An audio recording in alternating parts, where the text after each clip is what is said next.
بسم اللہ الرحمن الرحیم۔ عربی زبان میں رمضان رمض سے لیا گیا ہے، جس کا مطلب شدید گرمی اور تپش ہے۔ ماہ رمضان میں مسلمان روزے کی حالت میں سارا دن بھوکا اور پیاسا رہتا ہے۔ رمضان سے مراد جل جانے کے ہیں، کسی چیز کا جل جانا۔ رمضان میں جل جانے سے روزے کا کیا تعلق واسطہ ہے؟ جب ایک مسلمان کے سارا سال اسلامی مہینے کے مطابق 330 دن کے گناہوں کو اللہ تعالیٰ بخش دیتا ہے، اس طرح انسان بھوک اور پیاس کی شدت کو محسوس کرتا ہے، بھوک اور پیاس میں جلتا رہتا ہے۔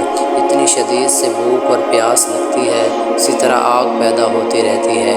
ایندھن کی آگ میں چیزیں جل کر راکھ ہو جاتی ہیں، اور رمضان میں روزہ دار کی بھوک پیاس سے جو آگ بنتی ہے، اس سے اللہ تعالیٰ مسلمانوں کے سارے سال کے گناہوں کو جلا کر راکھ کر دیتا ہے۔ آخری روزے اللہ تعالیٰ روزہ دار کے پورے سال کے گناہوں کو اس طرح جلا دیتا ہے، روزہ دار کو پاک اور صاف کر دیتا ہے، جیسے کہ انسان نے ابھی جنم لیا ہو۔ حج کا مہینہ آتا ہے تو اس انسان اعمال ویسے کے ویسے رہتے ہیں جیسے پہلے ہوتے تھے۔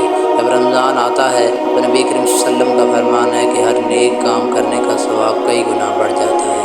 ایک فرض کو ادا کرنے کا ثواب 70 فرائض کو ادا کرنے کے ثواب کے برابر ہو جاتا ہے۔ ایک نفل کو ادا کرنے کا ثواب ایک فرض ادا کرنے کے برابر ثواب ہو جاتا ہے۔ حضرت علی رضی اللہ تعالیٰ عنہ سے مروی ہے کہ جس مسلمان نے ایک فرض روزے کو چھوڑ دیا، پھر قیامت تک اس روزے کا کفارہ ادا کرنے کے لیے روزے رکھتا رہا، تو پھر بھی وہ مسلمان اس قضا کیے ہوئے روزے کا ثواب حاصل نہ کر پائے گا۔ فرض روزے میں بہت زیادہ طاقت ہے، بغیر کسی وجہ سے رمضان کا روزہ قضا کرنا بہت بڑے گناہ کے زمرے میں آتا ہے۔ اس عمل کو جاری رہنے سے انسان فاسق فاجر ہو جاتا ہے۔ اس حالت میں انسان کو اللہ تعالیٰ سے سچی توبہ استغفار کرنی چاہیے، تاکہ اللہ تعالیٰ ہم کو اس گناہ سے معاف کر دے۔ رسول اکرم صلی اللہ علیہ وآلہ وسلم نے فرمایا کہ میرے ملاقات ایسے لوگوں سے کرائی گئی جس کو ایڑیوں کے بل الٹا باندھا ہوا تھا، ان کی بانچیں چیر کر ریزہ ریزہ کر دی گئی تھیں۔ رسول اکرم صلی اللہ علیہ وسلم نے فرمایا کہ میں نے پوچھا کہ یہ لوگ کون ہیں؟ مجھے بتایا گیا کہ وہ لوگ ہیں جو افطاری سے پہلے روزہ افطار کر لیا کرتے تھے۔ پیارے بھائیوں، یہ سزا اس بندے کی ہے جس نے روزہ تو رکھا تھا لیکن افطاری سے پہلے ہی کھول لیا ہے۔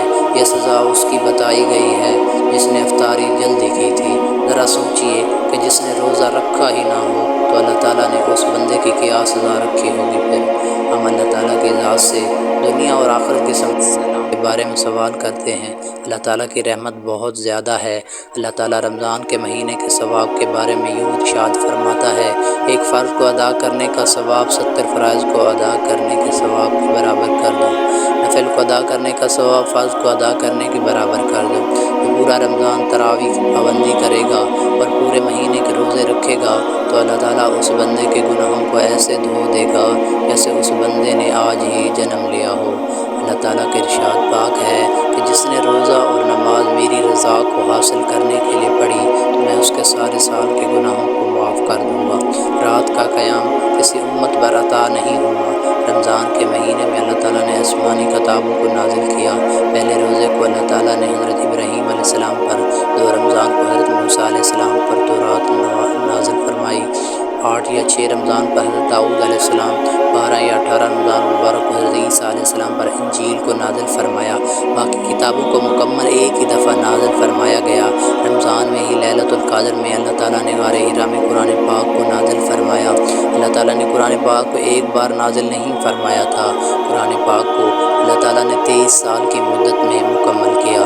کتنے نبی دنیا میں آئے، سب کے پاس حضرت جبرائیل علیہ السلام ایک ایک بار نازل ہوئے تھے، اس سے زیادہ بار کسی جگہ ذکر نہیں آیا، لیکن حضرت محمد مصطفیٰ صلی اللہ علیہ وآلہ وسلم کے پاس حضرت جبرائیل علیہ السلام 23 سال کی مدت میں 24,000 بار تشریف فرمائے۔ جو شخص رمضان مبارک میں صبح کو روزے کی حالت میں اور رات کو تراویح ادا کرتا ہے، اس کو بہت زیادہ ثواب ملتا ہے۔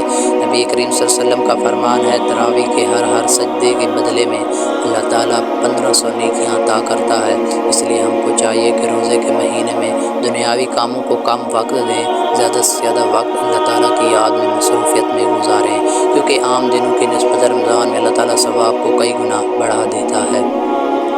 اپنے ملازمین کو بھی روزے کی تلقین کیا مہیا کریں تاکہ وہ عام معمول کے مطابق کاموں میں مشغول رہنے کی بجائے زیادہ سے زیادہ وقت اللہ تعالیٰ کی یاد میں گزار سکے۔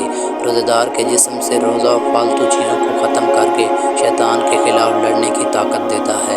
رمضان میں اللہ تعالیٰ روزہ دار پر روزے کی حالت میں حلال چیزوں کو کھانے سے بھی منع فرما دیتا ہے۔ رمضان کے مہینے میں روزہ دار روزہ رکھ کر برے کاموں سے منع ہو جاتا ہے۔ وہ غیر عورتوں کو حرام کی نگاہ سے نہیں دیکھتا، وہ تمام برے کاموں سے دور ہو جاتا ہے۔ روزہ دار وہ کام نہیں کرتا جس کو اللہ تعالیٰ نے منع فرمایا ہے۔ وہ گالی، غیبت، جھوٹ جیسی برائیوں سے بچ جاتا ہے۔ جب وہ روزے کی حالت میں کھانا پینا چھوڑ دیتا ہے، اس کو پتہ ہے کہ ایسا کرنے سے روزہ ٹوٹ جاتا ہے، تو وہ کیسی غیبت کیوں کرے گا، کسی کو غلط نظر سے کیوں دیکھے گا۔ روزہ دار بند کمرے میں پڑی ہوئی چیز کو بھی نہیں کھائے گا۔ اس کو یقین ہے کہ اس کو کھانے سے میرا روزہ ٹوٹ جائے گا۔ اس کو اس بات پر یقین ہے کہ اللہ تعالیٰ نے مجھے یہاں بھی دیکھ رہا ہے۔ روزہ دار کبھی بھی بند کمرے میں پانی نہیں پیے گا، نہاتے ہوئے بھی اپنے منہ میں پانی کا قطرہ نہیں جانے دے گا، کیونکہ اس کو یقین ہے کہ اللہ تعالیٰ مجھے ہر جگہ دیکھ رہا ہے۔ لوگ کہتے ہیں کہ رمضان میں جھوٹ نہیں بولنا چاہیے، رمضان میں کم نہیں تولنا چاہیے، رمضان میں کیوں نمازیوں کی تعداد میں اضافہ ہو جاتا ہے؟ کیونکہ واہ رمضان میں شیطان کو قید کر دیا جاتا ہے۔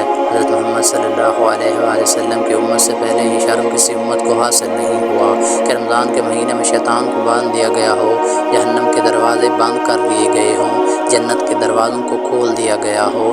رمضان کے مہینے میں امت محمد صلی اللہ علیہ وسلم پر چوٹیاں، مچھلیاں، ہوائیں بھی دعا کرتی ہیں۔ اسی امت کو یہ شرف نہیں حاصل ہوا تھا کہ رات کے آخری پہر عبادت کرنے سے اس کے سب گناہوں کو معاف کر دیا جاتا ہو۔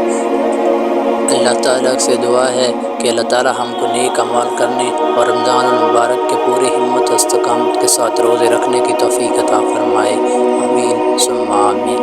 ناظرین، کمنٹ باکس میں اللہ تعالیٰ کے 99 ناموں میں سے ایک نام ضرور ٹائپ کریں۔ شکریہ۔